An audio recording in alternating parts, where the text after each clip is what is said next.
மக்கள் நல கூட்டணியில் நாம் இருந்தபோது 25 தொகுதிகளில் நாம் போட்டியிடக்கூடிய வாய்ப்பு கிடைத்தது. அப்போது நான் சுதந்திரமாக முடிவெடுக்க முடிந்தது, பலருக்கும் வாய்ப்பளிக்க முடிந்தது. 10க்கும் கீழே மிக சொற்பமான இடங்களை பெறுகிற போது நீண்ட காலமாக காத்திருப்போர் பட்டியலில் இருக்கக்கூடியவர்களையும் நான் கணக்கில் கொள்ள வேண்டியிருக்கிறது. அந்தந்த தொகுதியை சார்ந்த வேட்பாளர்களாக தேர்வு செய்ய வேண்டும் என்பது மிக முக்கியமான ஒரு கருத்தாகவும் இருக்கிறது. ஒவ்வொரு தேர்தலிலும் அதை நாம் எதிர்கொள்கிறோம்.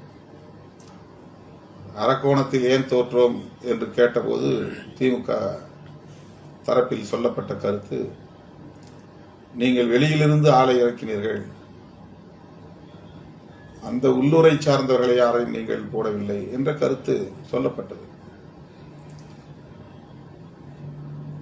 வானூரில் நாம் அந்த வாய்ப்பை இழந்த போதும் அந்த கருத்து சொல்லப்பட்டது. ஆனால் இதில் வேடிக்கை என்னவென்றால், நாம் போட்டியிட்ட 6 தொகுதிகளிலுமே தமிழ்நாட்டின் வெவ்வேறு பகுதிகளில் இருந்து வேட்பாளர்களை நாம் போட்டியிட வைத்தோம்.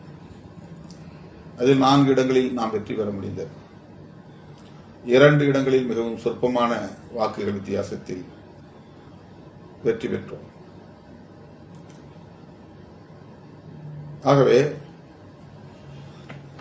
வேட்பாளர்களை தேர்வு செய்கிற போது கட்சி தலைமைக்கு நெருக்கடி இல்லாத வகையில், அழுத்தம் இல்லாத வகையில் சுதந்திரமாக முடிவெடுக்கக்கூடிய வாய்ப்பை இயக்கத்தோழர்கள் வழங்க வேண்டும். மிக எளிதாக சந்திக்கக்கூடிய ஒருவனாக நான் இருப்பதனால் பொறுப்புகளுக்காகவும் சரி, வேட்பாளராக போட்டியிடுகிற வாய்ப்புக்காக இருந்தாலும் சரி, நேரடியாகவே என்னை வந்து சந்தித்து நெருக்கடிக்கு உள்ளாக்குகிற ஒரு நிலை தொடர்கிறது. தமிழ்நாட்டில் மட்டுமல்ல, இந்தியாவில் எந்த ஒரு அரசியல் கட்சி தலைவரையும் அவ்வளவு இலகுவாக சந்தித்து இந்த அழுத்தத்தை யாராலும் தர முடியாது. எந்த கட்சியிலும் அது நடக்காது. கம்யூனிஸ்ட் கட்சிகளை பொறுத்தவரையில் எந்த தொகுதிகளை அவர்கள் கேட்டுப் பெறுகிறார்களோ அந்த தொகுதியில் உள்ள களப்பணியாளர்கள் அல்லது முன்னணி பொறுப்பாளர்கள் யார் வேட்பாளராக தேர்ந்தெடுக்கப்பட வேண்டும் என்பதை அவர்கள் அந்த மாவட்ட குழுவிலே முடிவு செய்து 2 அல்லது 3 பேரை பரிந்துரை செய்வார்கள். அந்த 2 அல்லது 3 பேரில் ஒருவரை மாநில குழு அல்லது மாநில செயலாளர் வேட்பாளராக தேர்வு செய்து அறிவிப்பார். மாவட்ட குழு அந்த மாவட்டத்தை சார்ந்த அல்லது தொகுதியை சார்ந்த கட்சி முன்னணி பொறுப்பாளர்கள் அதற்கான செலவை எதிர்கொள்ள மக்களிடமிருந்து நிதியை திரட்டி தேர்தலை எதிர்கொள்வார்கள். இது அவர்கள் பின்பற்றுகிற நடைமுறை. நம்முடைய கட்சியில் கட்சி தலைவர் என்கிற முறையில் நான் தொகுதிகளை எப்படி போராடி கேட்டு பெறுகிறோனோ அதை போல ஒவ்வொரு முறையும் நமது கட்சியின் சார்பிலே போட்டியிடக்கூடிய வேட்பாளர்களுக்காக நான் எனக்கு தொடர்புள்ள தோழமை சக்திகளோடு இருக்கிற அந்த நல்லிணக்கமான உறவை பயன்படுத்தி அவர்களிடமிருந்து நிதியை திரட்டி வேட்பாளர்களுக்கு கொடி முதல் அத்தனை பொருள்களையும் வழங்கும் நிலை, செலவுக்கும் காசு தருகிற அல்லது நிதியை தருகிற நிலை மாவட்ட குழு ஏற்றுக்கொள்வதில்லை. வேட்பாளர்களும் யாரும் செலவு செய்யக்கூடிய தகுதி பெற்றவர்களாக இருப்பதில்லை. ஆக அது இன்னொரு கூடுதலான சுமை. போராடி தொகுதிகளை பெற்றாக வேண்டும், போராடி நிதியை திரட்ட வேண்டும். அதேபோல நெருக்கடிகளுக்கு இடையிலே வேட்பாளர்களை தேர்வு செய்ய வேண்டும் என்கிற அந்த பணிச்சுமைகள் ஏராளம் இருக்கின்றன. இதையெல்லாம் ஒரு இடத்திலே நான் மிக வெளிப்படையாக பேசுவதற்கு காரணம், உங்களுக்கும் எனக்கும் இந்த களம் புதிது. 25 ஆண்டுகளை நாம் கடந்து வந்தாலும் கூட இந்த களம் இன்னும் நமக்கு புதிதாகத்தான் இருக்கிறது. இன்னும் அதற்கு நாம் நம்மை தகவமைத்துக் கொள்ளவில்லை. அந்த அளவுக்கான ஒரு சமூக சூழலும் இங்கே நமக்கு ஏதுவாக அமையவில்லை. நாம் எந்த வகையிலும் வலிமை பெற்றுவிடக் கூடாது என்று கருதுகிறவர்களின் எண்ணிக்கை தான் இங்கே பெரும்பான்மை. அரசியல் சக்தியாக பரிணமித்துவிடக் கூடாது என்று எண்ணக்கூடியவர்கள் தான் இங்கே பெரும்பான்மை. இவர்கள் வளர வேண்டும் என்று வாழ்த்துவதற்கோ ஊக்கப்படுத்துவதற்கோ பெரிதாக யாரும் இல்லை என்பதுதான் யதார்த்தமான உண்மை. ஆனாலும் இந்த தேர்தல் அரசியல் களத்தில் 25 ஆண்டு காலம், 4 நூற்றாண்டு காலம் நாம் தாக்குப்பிடித்து நிற்கிறோம். தவிர்க்க முடியாத அரசியல் சக்தியாக களமாடுகிறோம். சமூக ஊடகங்களில் திருமாவளவன் கேம் சேஞ்சர் என்றெல்லாம் பேசுவதை நீங்கள் கேட்டிருப்பீர்கள். திருமாவளவன் நினைத்தால் தமிழ்நாடு அரசியலின் திசைவழி போக்கை ஒரு சில நிமிடங்களில் புரட்டி போட்டுவிட முடியும், மாற்றி அமைத்துவிட முடியும் என்றெல்லாம் சமூக ஊடகங்களில் கட்சி சார்பற்ற தோழர்கள், நமக்கு தொடர்பே இல்லாத ஜனநாயக சக்திகள் நம்மை பற்றி பேசுவதை நீங்கள் கேட்டிருப்பீர்கள். ஆனாலும் கூட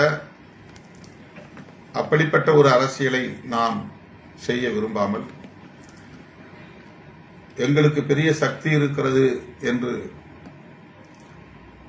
அதை வைத்து அரசியல் சதுரங்கத்தில் காய்களை நகர்த்த முனையாமல், ஒரு புதிய அரசியல் மரபை நாம் கடைபிடிக்கிறோம். ஒரு நாகரிகமான அரசியல் மரபை கடைபிடிக்கிறோம். வழக்கமான சராசரியான அரசியல் கட்சிகளைப் போல அல்லாமல், அல்லது சராசரியான ஒரு அரசியல்வாதியைப் போல இல்லாமல், நமக்கென்று நாம் ஒரு தளத்தை அமைத்து, ஒரு களத்தை அமைத்து சொந்த காலில் ஊன்றி நிற்கிறோம். அனைத்து தரப்பு மக்களின் நன்மதிப்பை நாளுக்கு நாள் கூடுதலாக பெற்று வருகிறோம். அந்த நன்மதிப்பை தக்க வைத்துக் கொள்ள வேண்டும். அதுதான் அரசியலில் வெற்றி. ஆங்கிலத்தில் இமேஜ் என்று சொல்லுகிற அந்த ஒரு பிம்பம், ஒரு நன்மதிப்பு என்கிற ஒரு பிம்பம், நம்பகத்தன்மையை உறுதிப்படுத்துகிற ஒரு அணுகுமுறை.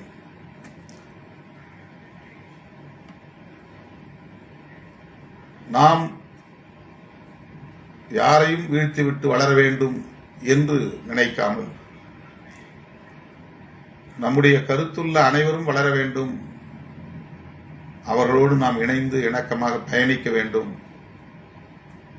தமிழ்நாட்டு அரசியல் மற்றும் இந்திய அரசியல் ஒரு இடதுசாரி ஜனநாயக அரசியலாகவே வளர்ச்சி பெற வேண்டும், பரிணாமம் பெற வேண்டும் என்கிற புரிதலோடு நாம் நம்முடைய அரசியல் உத்திகளை வகுக்கிறோம். மேலோட்டமாக பார்த்தால் இது சரியான ஒரு அரசியல் அணுகுமுறை இல்லை என்று தோன்றும். இந்த அணுகுமுறைகளால் பெரிதாக வெற்றி பெற்றுவிட முடியாது, சாதிக்க வேண்டிய நேரத்தில் சாதிக்க முடியாது என்கிற விமர்சனங்களை வைக்க முடியும். ஆனால் அப்படிப்பட்ட அந்த விமர்சனங்களை பொருட்படுத்தாமல், அத்தகைய வாய்ப்புகளை எல்லாம் கூட வெளிப்படையாக பலரும் அறிந்த அந்த வாய்ப்புகளை கூட பெரிதாக கருதாமல், நாம் முன்னிறுத்தக்கூடிய அரசியலை பாதுகாப்பதும், அந்த அரசியலை வழிநடத்தக்கூடிய விடுதலை சிறுத்தைகளின்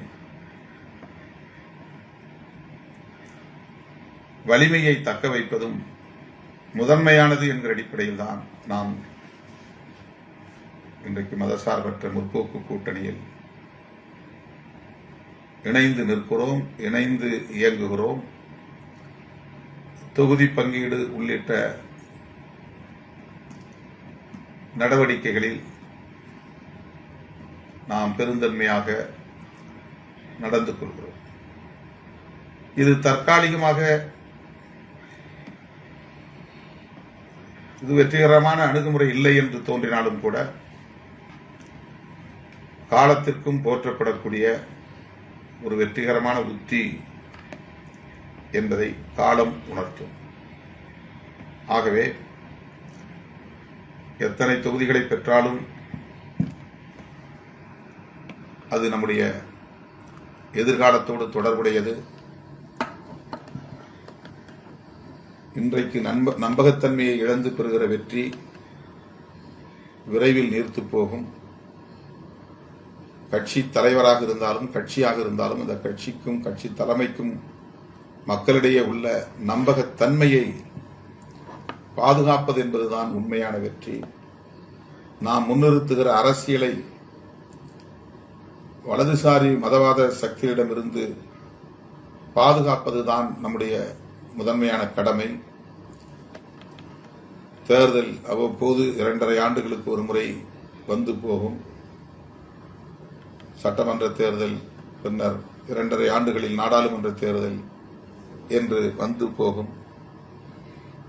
2.5 ஆண்டுகளுக்கு ஒரு முறை நம்முடைய நிலைப்பாட்டை நாம் மாற்றிக்கொண்டு இதுதான் வெற்றிகரமான உத்தி, இதுதான் வெற்றிகரமான உத்தி என்று நாம் நகர்ந்து கொண்டிருக்க முடியாது. நாம் எடுக்கிற இந்த நிலைப்பாட்டில் உறுதியாக இருப்பதன் மூலம் தமிழ்நாட்டு அரசியலின் மையம் நம்மை சுற்றியே இருக்கும் என்பதை வருங்காலம் அனைவருக்கும் உணர்த்தும். தோழர்களும் அதை புரிந்து கொள்ள வேண்டும்.